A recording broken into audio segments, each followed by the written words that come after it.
চিকিৎসা শেষে দেশে ফিরেছেন আওয়ামী লীগ সরকারের সাবেক রাষ্ট্রপতি মোহাম্মদ আব্দুল হামিদ।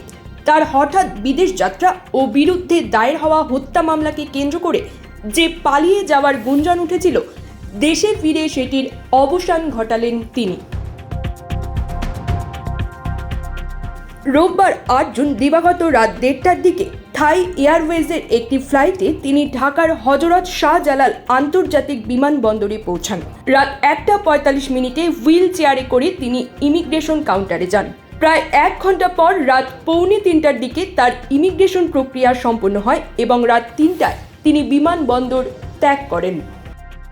বিমানবন্দরের নির্বাহী পরিচালক group captain SM. Ragib Samad বিষয়টি নিশ্চিত করে জানান, সাবেক রাষ্ট্রপতি আব্দুল হামিদের ইমিগ্রেশন সম্পন্ন হয়েছে এবং তিনি বিমানবন্দর ত্যাগ করেছেন।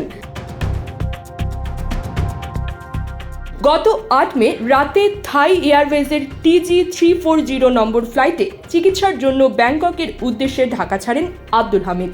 আব্দুল হামিদের বিদেশ যাত্রা নিয়ে ব্যাপক আলোচনা সমালোচনা শুরু হয়। অনেকে এটিকে পালিয়ে যাওয়া বলে মন্তব্য করেন, যদিও ইমিগ্রেশন ও সংশ্লিষ্ট পুলিশ কর্মকর্তারা তখন দাবি করেছিলেন তার নামে কোনো গ্রেপ্তারি পরোয়ানা ছিল না এবং তিনি চিকিৎসার জন্য যাচ্ছিলেন।